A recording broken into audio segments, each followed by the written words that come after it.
Olá, malucos e malucas deste manicômio tributário chamado Brasil. Eu sei, você estava com saudade da gente.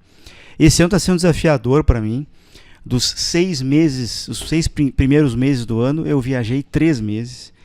Tive compromisso, formação, fui para a Suécia, São Paulo, Porto Alegre, compromissos profissionais da minha carreira de executivo e que me impediu nessas últimas 2, 3 semanas aí a gente publicar episódios. Eu sei que você estava com uma saudade maluca. Eu recebo WhatsApp, eu recebo inbox no LinkedIn, no Instagram. Pessoal, e o manicômio acabou? Não acabou, estamos aqui de novo. Estamos aqui de novo num sábado de luxo com amigos. Aqui é confraria, né? Sábado de luxo com meu amigo Omar Silveira da Latam. Vem me visitar num sábado. Eu não sei o que leva as pessoas vindo na Faria Lima num sábado nublado, frio, aqui em São Paulo, para vir bater papo sobre gestão tributária, sobre liderança. Mas é uma satisfação te receber aqui, meu amigo. Seja muito bem-vindo. Poxa, Augusto, para mim é um prazer, meu amigo. Obrigado muito pelo convite. É uma honra aqui estar sentado nessa cadeira que já passaram outras mentes aí, mentes muito mais brilhantes do que essa de hoje. Mas a gente promete entregar um episódio aí bacana. A gente pode contribuir bastante com o desenvolvimento aí e com um pouquinho da trajetória aí nesse manicômio tributário, meu. Muito prazer e muito obrigado. Imagina, modéstia sua, você é um gigante. Meu caro, a gente sabe que você acompanha bastante aqui os nossos episódios. A gente começa com trajetória, porque os nossos episódios inspiram jovens gerentes, inspiram executivos em geral. E eu queria um pouco que você falasse da trajetória, o que te trouxe até aqui, por onde passou, estudou o que, trabalhou aonde. Fala um pouco pra gente. Bom, vou começar. A gente vai ficando jovem há mais tempo, né, Augusto? Sim, a trajetória sim. vai ficando um pouco mais esticada, né? Com certeza. Mas vamos lá, eu comecei, Augusto, isso pouca gente sabe isso. Eu comecei ainda adolescente, trabalhando junto com meu irmão, numa coisa que, assim, foi acho que a primeira vez que eu posso falar que o emprego bateu a porta. Aham. A gente trabalhava com filmagem e fotografia de casamento. Olha só. Na frente da casa dos meus pais, onde eles residem até hoje, aqui em Santo André, aqui em Grande São Paulo, existe uma empresa, né, um estúdio de filmagem e fotografia de casamentos. E o vizinho, obviamente, nos conhecia, né? E foi lá, bateu literalmente na porta, foi conversar com meu pai, porque sabia que nós éramos menores. Sim. Mas falou, poxa, eu gosto desses meninos são educados, a gente precisa de ajuda, né? E foi super interessante, né? A gente ali ainda adolescente, aprender todo esse mundo, né? De filmagem. Agora eu sei os desafios que os meninos aqui estão passando para o melhor ângulo, a melhor iluminação. Sim. E a gente trabalhou nisso durante um bom tempo. Nós somos em 3 em casa, né? Tenho 2 irmãos mais velhos e eu e meu irmão do meio. A gente trabalhou nisso durante praticamente aí 4 a 5 anos. Tu tinha que idade aí? Eu comecei com 16. 16 anos. 16 anos. Entendi. E aí foi até a época, em meados da faculdade. Mas aí depois já começou a ficar muito complicado, porque era uma agenda, né, Augusto, de finais de semana, né? Basicamente, quando eu comecei a faculdade, eu já não ia mais nos eventos de sexta-noite, mas era aquela agenda de sábado, muitas vezes na hora do almoço, sábado à noite, domingo na hora do almoço, domingo à noite, às vezes. Sim. Muito mais concentrado em casamento. Mas Sim. isso foi o começo. Começo. Aí depois, obviamente, entrei na faculdade, já não dava muito para conciliar todas essas atividades. E aí eu comecei a buscar mais oportunidades, obviamente relacionadas ao direito. Então, respondendo aí a outra pergunta, comecei a minha carreira acadêmica fazendo direito na Universidade Mackenzie aqui em São Paulo. E aí o meu primeiro estágio foi no Tribunal Regional Federal da Paulista, da terceira região aqui na Paulista.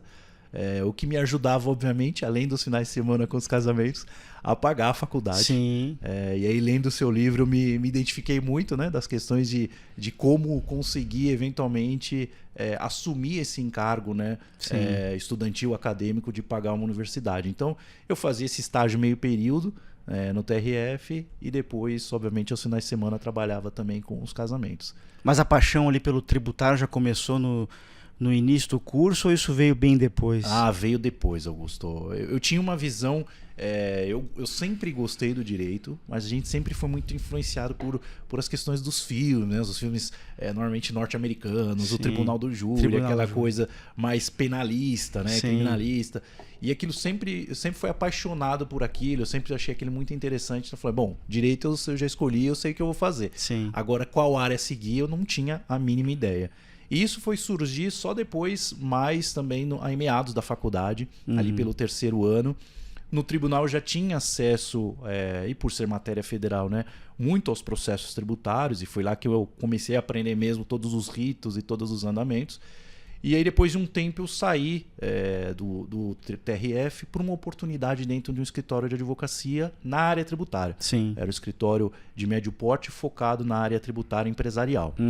E foi lá que eu tive o primeiro contato mais profundo com a área tributária.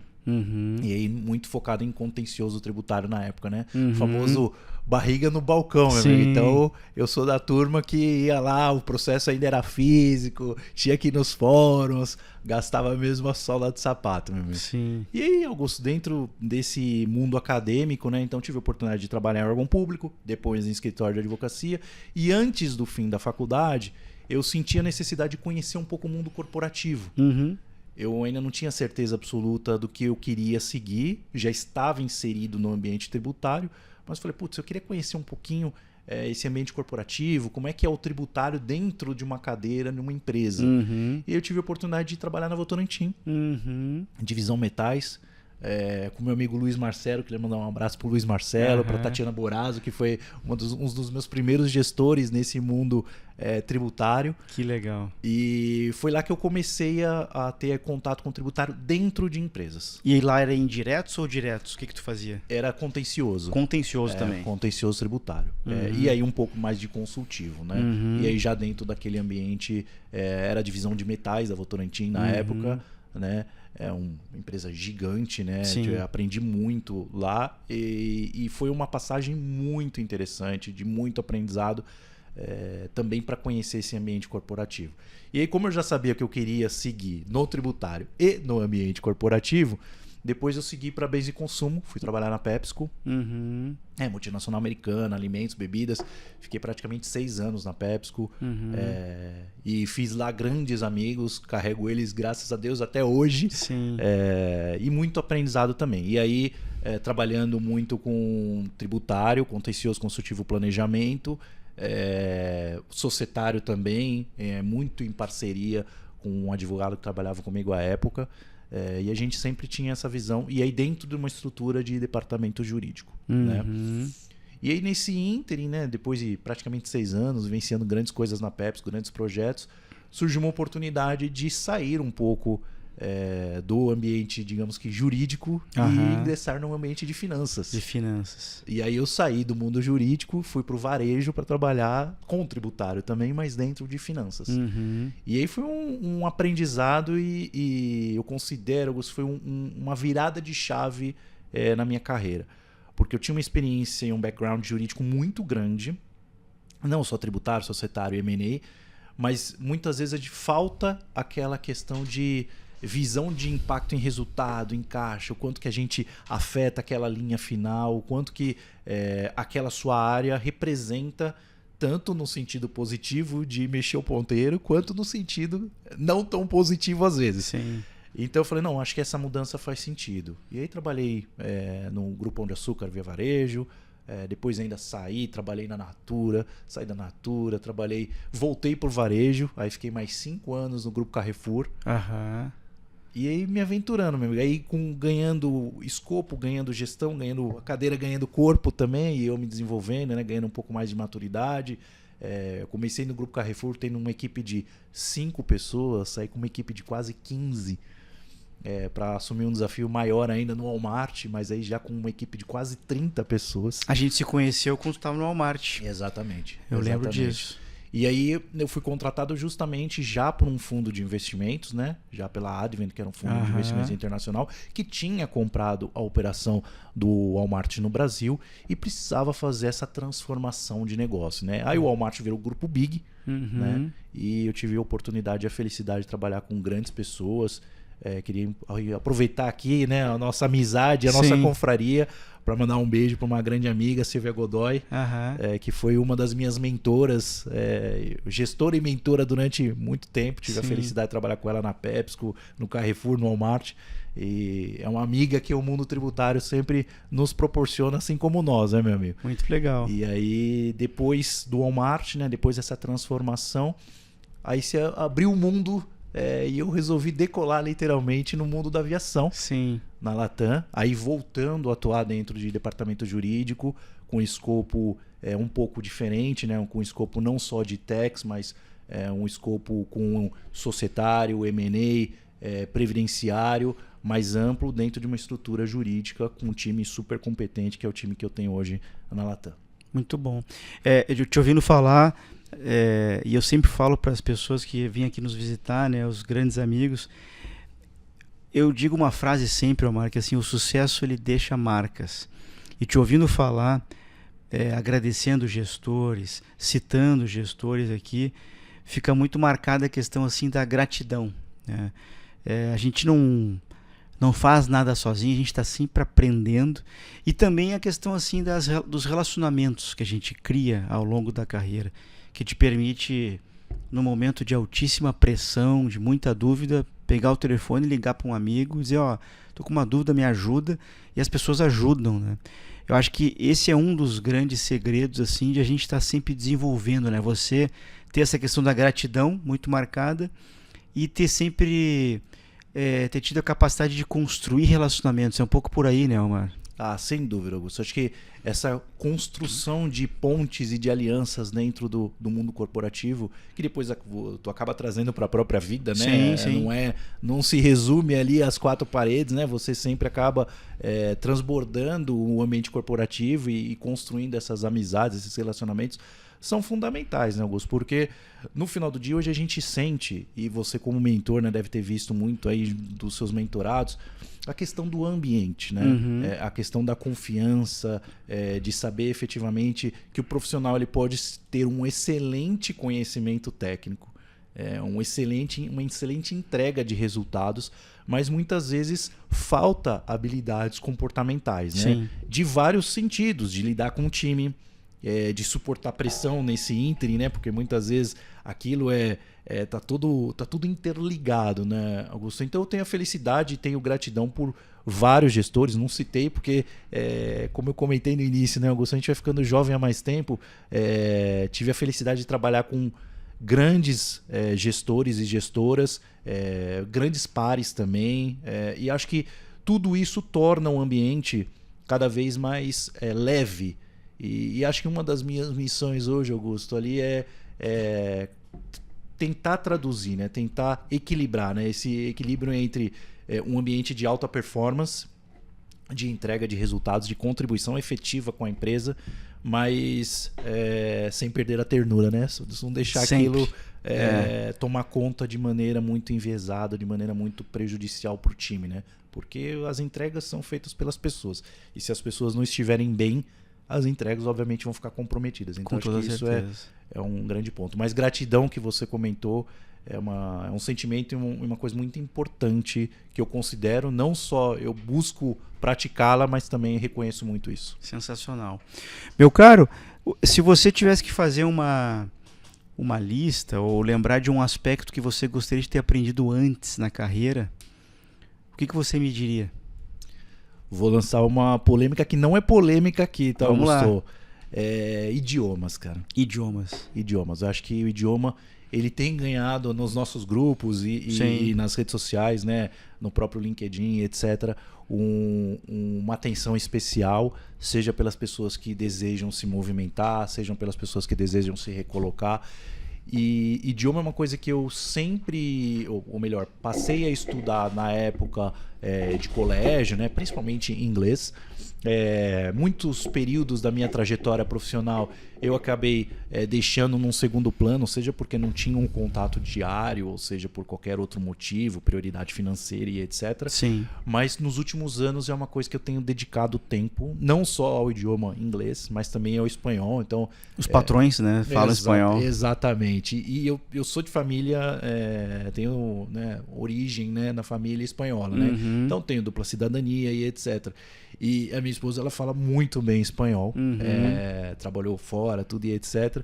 E a gente brinca às vezes em casa, né? Aquele negócio, nossa, você tem o passaporte e não fala fluente, e eu que não tenho o passaporte falo, né? A gente brinca com isso. Meu filho agora tem também.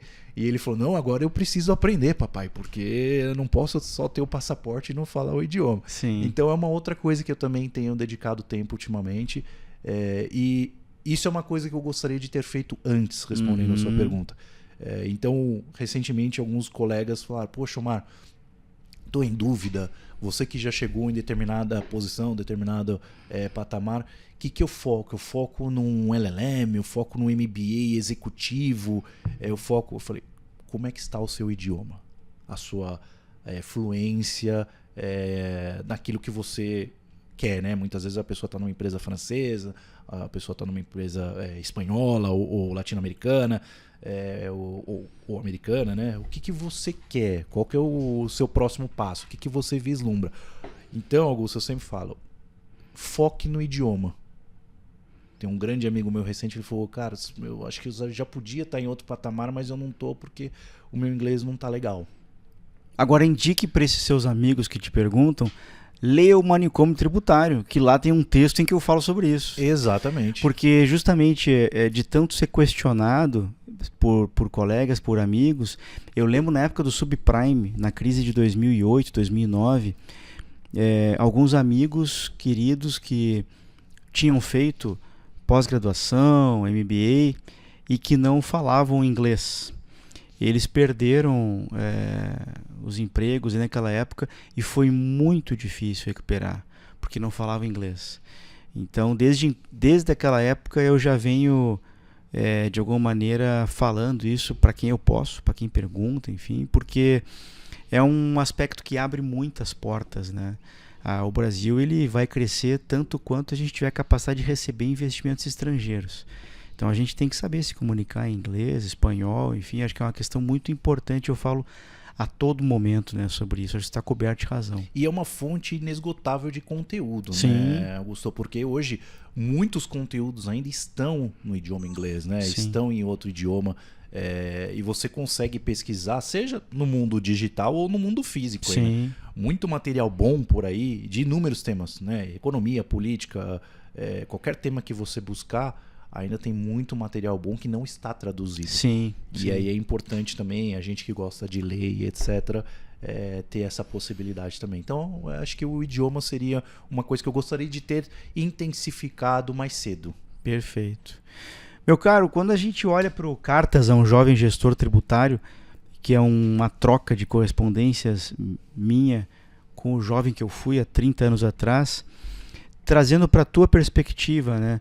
Você hoje olhando para a sua carreira, para a sua trajetória, para onde você chegou, você percebe que chegou onde o jovem Omar sonhava chegar, você foi além, você ainda está no caminho, qual é a sua reflexão sobre isso?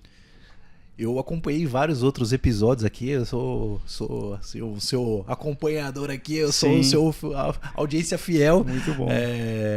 E eu refleti muito sobre essa sua pergunta, Augusto. Eu acho que ainda estou no caminho. Uhum. Talvez cheguei até mais do que eu imaginei, mas uma reflexão que me trouxe é que eu acho que eu cheguei melhor.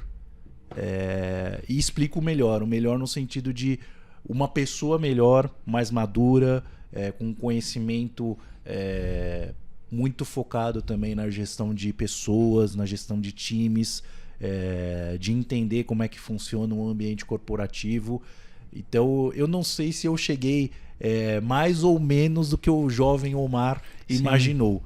Mas hoje, olhando por todas as minhas passagens, por toda a minha trajetória, o sentimento que a gente comentou agora há pouco de gratidão que eu tenho por todas as empresas, gestores, pares e colegas de todo esse tempo todo, eu acho que eu cheguei onde eu estou hoje, mas como uma pessoa e um colega de trabalho também, um profissional melhor. Uhum. Muito bom.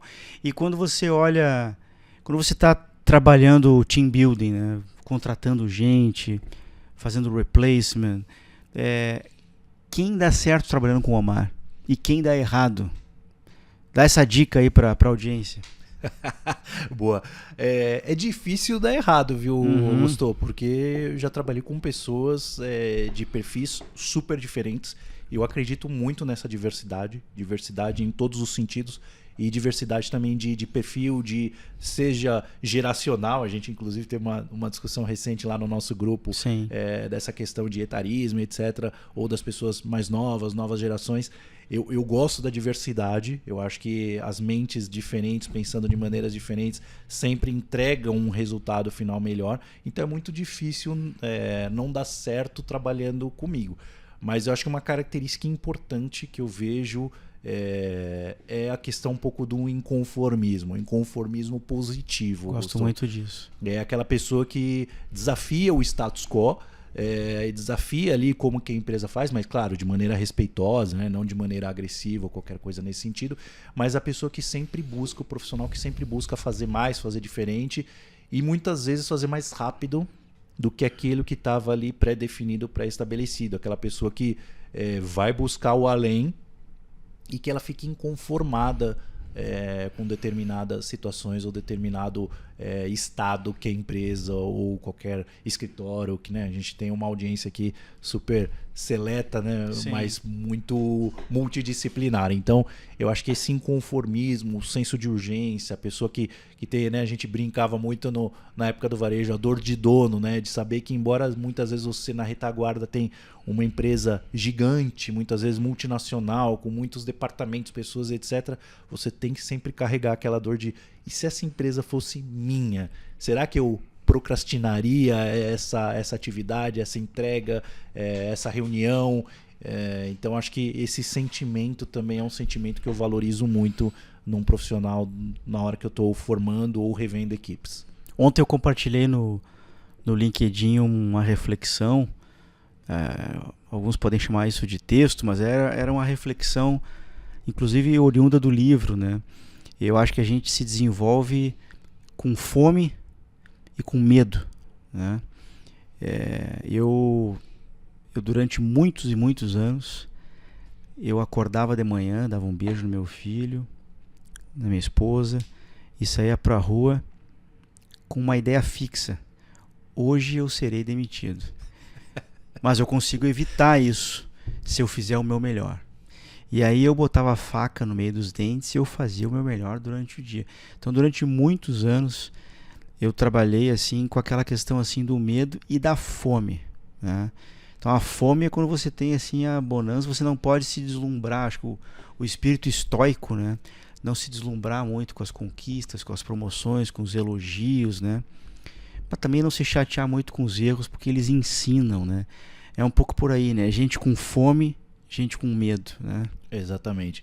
E acontece, né, Augusto? Muitas vezes você acaba sendo, ainda mais num ambiente corporativo, né, em determinado momento, por vários fatores, e às vezes fatores que não dependem só de você, você acaba sofrendo, às vezes, um desligamento. Sim. E aí, né, queria mandar uma mensagem também para todos os nossos amigos aí que estão na luta por recolocações e etc, para que eles não desistam, porque isso pode acontecer com cada um de nós. Já aconteceu comigo e me trouxe uma sensação não de síndrome de impostor ou de que eu não conseguiria mais performar positivamente, porque eu era muito mais novo, não tinha a experiência, obviamente, que eu tenho hoje, mas mais do que isso, me trouxe de novo o sentimento de fome e de medo. Sim. No sentido de, putz, já aconteceu uma vez. O que eu posso fazer? O que está na minha mão, como você bem colocou, para não acontecer de novo? Sim. O que eu preciso fazer? O que eu preciso... E aí essa autocrítica acho que é importante também, né, Augusto? Porque muitas vezes a gente tem a tendência de terceirizar a responsabilidade, né? De achar que sempre a culpa é do outro, a culpa é da empresa que não soube enxergar o talento que nós somos. Exato. Mas muitas vezes não, muitas vezes falta coisa pra gente, né? A gente precisa fazer essa autocrítica e buscar esse desenvolvimento. Então acho que você resumiu bem no seu texto de ontem, que eu acompanhei também, Isso. que e não é aqui, né, para colocar medo nos nossos amigos, não é isso, às vezes o medo é importante, ele é um sentimento que te traz uma sensação de o que eu preciso, de atenção, né? O que eu preciso fazer para não deixar o escudo cair aqui, a guarda baixar, para não ter riscos depois, né, meu amigo? O medo ele te protege contra riscos, né? E o medo ele também te empurra para frente. Aqui nesse livro tem um texto que eu escrevi em que eu falo numa conversa minha com a minha madrinha, em que eu precisava produzir duas redações, e eu falava assim, eu tô sem criatividade, eu tô sem inspiração, e ela me olhou e falou assim, você precisa, como é que ela falou assim, o medo ou a criatividade é um cachorro Doberman correndo logo atrás de você. E aquilo eu levei para a vida.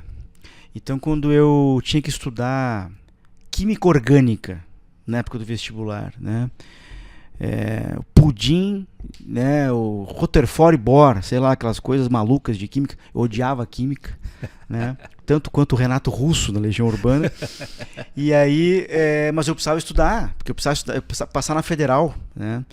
Então, quando eu tinha aquele impulso humano de, putz, estou muito cansado, estou com preguiça, odeio essa matéria, eu lembrava da minha madrinha dizendo do cachorro Doberman correndo atrás de mim e que ele ia me pegar.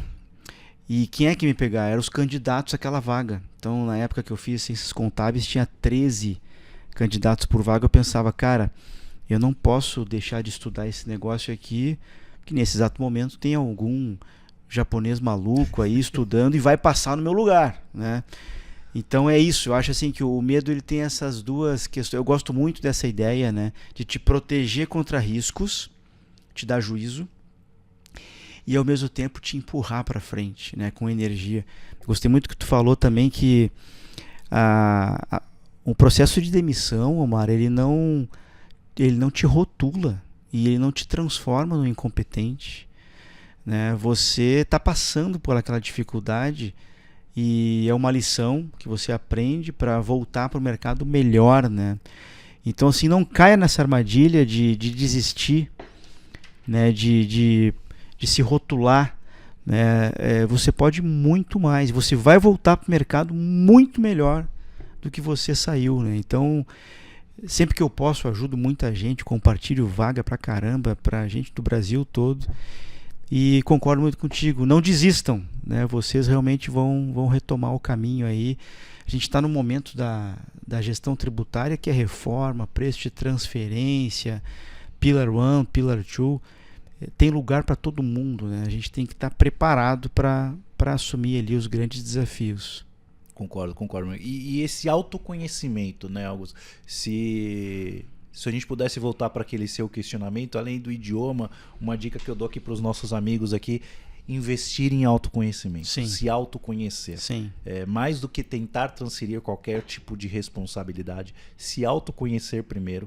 E aí, certamente, você vai enxergar o seu eu de uma outra maneira. Sim. E isso vai te dar insights, vai te dar novas ideias e novas formas de você conseguir pensar de maneira diferenciada. Perfeito. Muito bom, meu caro. E me diz uma coisa, reforma tributária. Como é que o Omar senta na cadeira dele na segunda-feira e pensa isso, e pensa o futuro? Quais são as suas principais críticas ou elogios? Quais são os seus principais insights aí, melhor dizendo, sobre reforma tributária? Eu acho que esse é o tema, né, Augusto, que tá tirando aí o sono. E eu não vou falar de a questão de cabelos, né, meu amigo? Porque isso a gente pode dispensar essa parte, Sim. né? Mas o sono tá tirando o sono de qualquer pessoa que milita aí na área tributária no Brasil. Acho que traz oportunidades e traz desafios.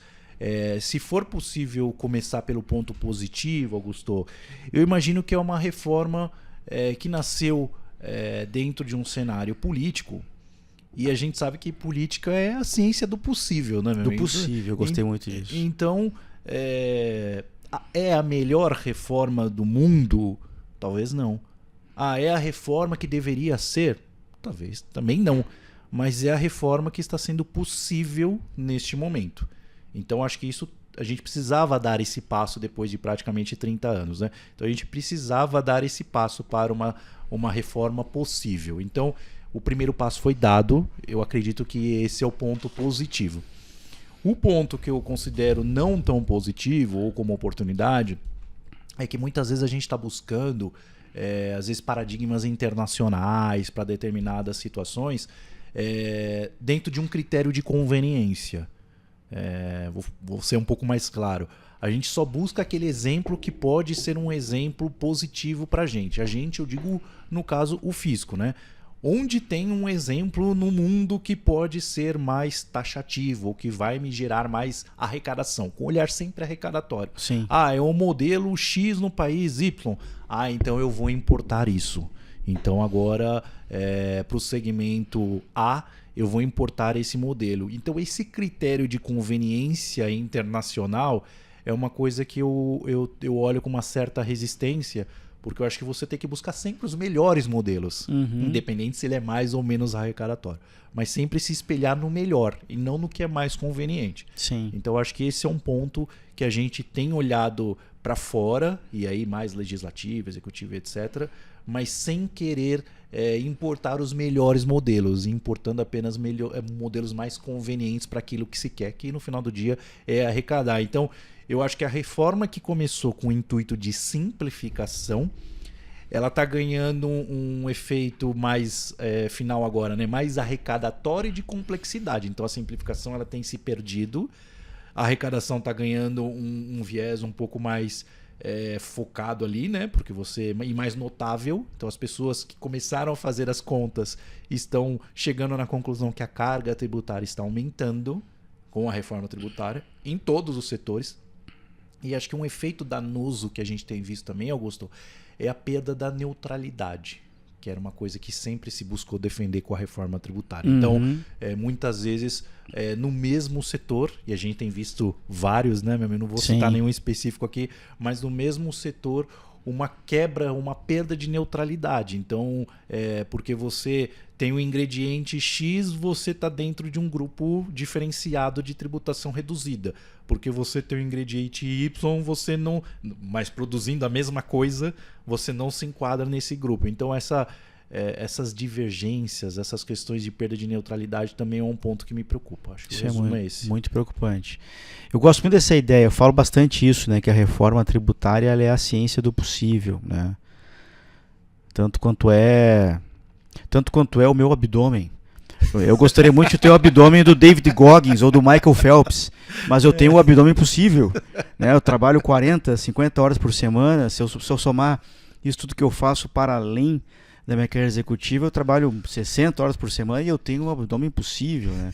Eu gostaria muito de ter o cabelo do Brad Pitt, mas eu tenho, né, o cabelo ou não cabelo possível. A reforma tributária é um pouco isso, né, Omar? Exatamente. Eu também. Eu acho que eu me solidarizo com você. É isso tanto aí. no cabelo quanto no abdômen. Muito bom, muito bom. Meu caro, alguém com tanta bagagem, com tanta história, com tanta trajetória inspiradora como tu tens, tem alguma coisa aí que tu pensa, poxa, eu ainda gostaria de fazer isso aqui na minha carreira, eu não fiz ainda. A gente é movido a sonhos, eu tenho certeza que você tem vários sonhos, mas tem alguma coisa específica que você pensa, puxa, isso aqui é uma experiência que eu ainda quero ter na minha carreira? Muito boa essa pergunta, Augusto. Acho que tem uma coisa que diferencia o sonho da meta, né? Quando a gente coloca o prazo, né? Sim. Acho que a grande diferença entre sonho e meta é quando você define um prazo para aquilo, né? A gente falou aqui de idioma, a gente falou de autoconhecimento. Tá bom, mas qual que é o seu prazo? Não adianta você falar, eu quero ser fluente em mandarim. Tá bom, quando, como é que você vai fazer isso? De que forma? Até quando? Sim. Então estabelecer essas datas muros aí pra gente se balizar. Eu, Augusto, bem sincero contigo, acho que uma coisa que eu não fiz ainda, que eu gostaria de fazer e também estou me preparando para isso, é ter uma experiência um pouco mais robusta e internacional. Entendi. Isso, claro que a gente, né, como em multinacional, a gente é exposto, participa de comitês, faz as viagens, apresenta e faz uma série de coisas. mas ter um período, eventualmente, inclusive, morando fora, acho que ter um período de experiência internacional um pouco mais robusto é uma coisa que eu gostaria. Muito bom. Se você for pro Chile, me avisa que eu vou trazer uns vinhos de lá, né? Eu já sei onde é que eu vou mandar entregar, daí eu entrego na tua casa. Boa. Muito bom. Meu caro, a gente costuma fechar esses bate-papos com os pitacos culturais, que muitas vezes o convidado traz uma indicação de um livro, ou é alguém que gosta muito de assistir filmes e séries, traz a indicação de um filme ou de uma série. Tem gente que traz indicações de podcast. Tem gente que traz indicações culturais, indicação de um museu para visitar, uma exposição de arte, né? Qual que seria a tua indicação, o teu pitaco cultural? Augusto, eu li um livro há bastante tempo atrás e recentemente eu estava relendo com outro olhar. É um livro de um escritor, um economista turco, chama Por que as Nações Fracassam. Uhum. Não sei se você já teve a oportunidade de Eu ler. não li ainda, mas eu já comprei ele. Tá na minha prateleira, tá lá na minha wishlist de leitura. É do Darren e do James Robinson e eles trazem inúmeros exemplos de vários lugares do mundo, de quanto as instituições econômicas e políticas elas podem definir o futuro daquele país. Total. E aí, por que eu fui reler? Porque eles dão exemplos históricos, e não históricos de agora, nos últimos 20, 30 anos, mas históricos desde a Idade Média e etc. Eles trazem essa bagagem histórica e detalhada, comparando modelos de governo, instituições políticas e econômicas de cada um desses lugares e o resultado final disso. Então, e aí não vou entrar em nenhuma questão aqui, mas entre liberdade, concorrência e vários outras variáveis que resultam de uma nação que pode dar certo e uma nação que eventualmente não dá certo, porque tem o polo oposto aqui. Sim. Então esse é um livro que eu gosto bastante, porque as nações fracassam. Mas eu gosto de li os seus 2 livros recentemente, meu amigo. Acabei de comprar também, li super rápido, Nelson Rodrigues, adoro o Nelson Rodrigues. Eu adoro o Nelson Rodrigues. Saiu um novo livro dele lá com 25 crônicas inéditas do Nelson Rodrigues e sempre com aqueles desfechos maravilhosos. Sim. Então eu gosto bastante do Nelson Rodrigues. E filmes, cara, tenho visto muitos filmes. É claro que depois que o filho dorme, né, naquela janela, normalmente de sexta, 11 horas da noite até 1 da manhã, você consegue assistir um filme ali. Sim. Gosto muito dos filmes latino-americanos, filmes argentinos. Para mim, O Segredo dos Seus Olhos é um dos melhores filmes que eu já assisti. Mas tem um recente, até anotei aqui para trazer, que eu assisti também, chama Descansa em Paz, um filme argentino. Tá na Netflix, tudo. É muito bom também. Ouvi falar desse filme. É muito bom, então para os nossos amigos aí, assistam. Assistir também para quem gosta mais de romance, né? Tem um muito bom também, baseado numa história de um escritor polonês chamado Amor Esquecido, também na Netflix, tá ali na Netflix, não tem que fazer nenhum jabá pra Netflix, Boas mas dicas. é a plataforma que disponibiliza. Mas são filmes muito bons e fogem um pouco daquele universo que a gente está acostumado aí, recente do cinema. Muito bom, meu caro. Cara, um passeio no parque, satisfação te receber aqui, fico uma honra, fico muito feliz em poder te conhecer um pouco melhor e eu tenho certeza que esse episódio vai inspirar muita gente aqui, que eu recebo depois feedbacks no WhatsApp, o pessoal, poxa, muito bom, incrível aquilo lá. Tenho certeza que esse episódio vai inspirar muita gente. Obrigado aí para vir aqui num sábado, né, investir aí 1 hora comigo, fiquei muito feliz mesmo. Eu que agradeço, Augusto, novamente ao seu convite, ao convite aqui da turma da Bravo, que também reforçou e ressaltou. Eu não sei se isso é bom, hein, pessoal, ou se depois vocês vão xingar o Augusto aqui, porque vai cair a audiência do podcast. Mas muito obrigado, meu amigo, é um prazer, é uma inspiração você aí que tem militado na área tributária nesse manicômio há tanto tempo. Fico muito feliz pelo convite, espero que a gente possa ter trazido aí muita informação, muita coisa bacana aí para o nosso público e para todo mundo que te acompanha aí nas redes. Tenho certeza que sim. Bom, você sabe, né? Eu tô nas redes sociais como Augusto Flores Oficial lá no Instagram, me segue lá. Esses dias eu estava compartilhando no grupo dos meus mentorados, na comunidade dos mentorados. Eu fiz um post, falei, pessoal, curte lá. E alguns não sabiam. E aí a gente fica, pô, né? Então vai lá, curte Augusto Flores Oficial no Instagram. Eu tô por lá com bastante conteúdo gratuito. Website, você sabe que me encontra no augustoflores.com.br e também no MTX Educacão. É MTX Educação, mas MTX Educacão é o site em que você vai encontrar cursos meus. Você consegue agendar também mentoria. Você vai encontrar alguns textos, reflexões, palestras. Tem tudo lá. E a MTX é o que promove, né? Promoveu o primeiro MTX Mastermind. A gente vai ter uma nova edição em 2025 com toda certeza. O meu WhatsApp, você fala com a turma lá que trabalha comigo, 41 99569 3841. Manda crítica, manda sugestão. Você pode encomendar um livro através desse WhatsApp, você pode pedir proposta de mentoria através desse WhatsApp, a turma me manda ali, Augusto, procura o fulano, procura a Beltrana, e aí eu entro em contato, as pessoas às vezes falam comigo, mas é o Augusto mesmo? Sim, agora é o Augusto aqui, estamos falando direto, quero entender um pouco a sua realidade, o seu momento para poder te ajudar com mentoria, ou te ajudar com cursos. Eu fico muito feliz em fazer isso. O meu livro você encontra na Editora Viseu, você encontra também na Amazon, está vendendo uma barbaridade esse livro aqui, estou muito feliz com isso. E um agradecimento à Bravo. A Bravo é meu patrocinador, querido já, mais de ano. É uma Textec, né, com mais de 6.000 CNPJs atendidos, 10 anos de experiência de mercado, eles estão fazendo um trabalho muito bacana sobre reforma tributária. Uma espécie de um assessment, um diagnóstico de reforma tributária com muita tecnologia embarcada nesse projeto. Você liga lá, tem um QR Code, eu estou destreinado, você sabe bem, mas deve estar por aqui ou por aqui. Em algum lugar tem um QR Code, você mira lá. Ou manda um e-mail, manicomiotributário@bravocorp.com.br.